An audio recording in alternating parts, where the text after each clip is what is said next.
আসসালামু আলাইকুম সম্মানিত ভিউয়ার্স, দেশ এবং দেশের বাইরে যে যেখান থেকে আমার ভিডিওটি দেখেছেন সকলকে জানাই ঈদ মোবারক, আগাম ঈদের শুভেচ্ছা। সবাই কেমন আছেন আশা করি জানাবেন। যে কে কোথায় থেকে আমার ভিডিওটা দেখেছেন কমেন্ট করে জানাবেন। আমার ভিডিওটি ভালো লাগলে সুন্দর করে একটা ভিডিও রিলেটেড কমেন্ট দিবেন, যেন নতুন নতুন ভিডিও নিয়ে আপনাদের সামনে আসতে পারি। তো অসংখ্য ধন্যবাদ সবাইকে আমার ভিডিওটি অন করার জন্য। রমজানের শুভেচ্ছা সবাইকে। আশা করি এখন মানুষ খুবই একটা ক্লান্ত রমজান মাসে। তো আমি যে কথাটা বলতে চাইছিলাম, তো আজকে এমন একটা ভিডিও নিয়ে আসছি আপনাদের সামনে। আমি কিছু বলবো না, আমাদের দেশনেত্রী জনাব তারেক রহমানের মুখ থেকে কিছু কথা আমরা শুনবো। সে কি বলছেন, কথাগুলা কি জন্য বলছেন, আমরা তার মুখ থেকে সরাসরি কথাগুলা শুনবো এবং জানবো। যদি তার মুখ থেকে কথাগুলা শোনার পরে আমাদের ভিডিওটা যদি ভালো লাগে, প্রত্যেকটা মানুষকে দেখার সুযোগ করে দেবেন, সুন্দর করে একটা কমেন্ট দেবেন।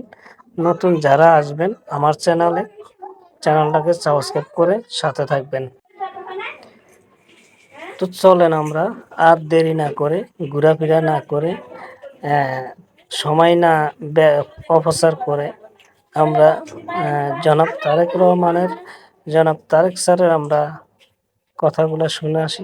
সে কি বলতে চায় কথাগুলো শুনে তারপরে কথা উপরে ভিত্তি করে সুন্দর করে একটা কমেন্ট করব ভিডিও রিলেটেড।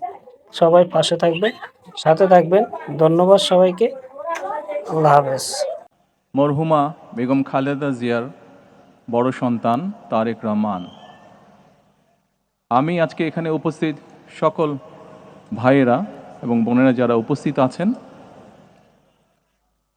মরহুমা বেগম খালেদা জিয়া জীবিত থাকাকালীন অবস্থায় যদি আপনাদের কারো কাছ থেকে কোনো ঋণ নিয়ে থাকেন, দয়া করে আমার সাথে যোগাযোগ করবেন, আমি সেটি পরিশোধের ব্যবস্থা করব ইনশাআল্লাহ।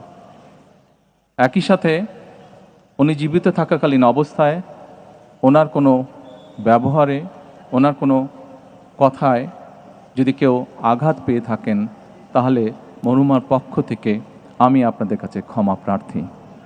দোয়া করবেন আল্লাহ তাআলা যাতে ওনাকে বেহেশত দান করেন। আসসালামু আলাইকুম।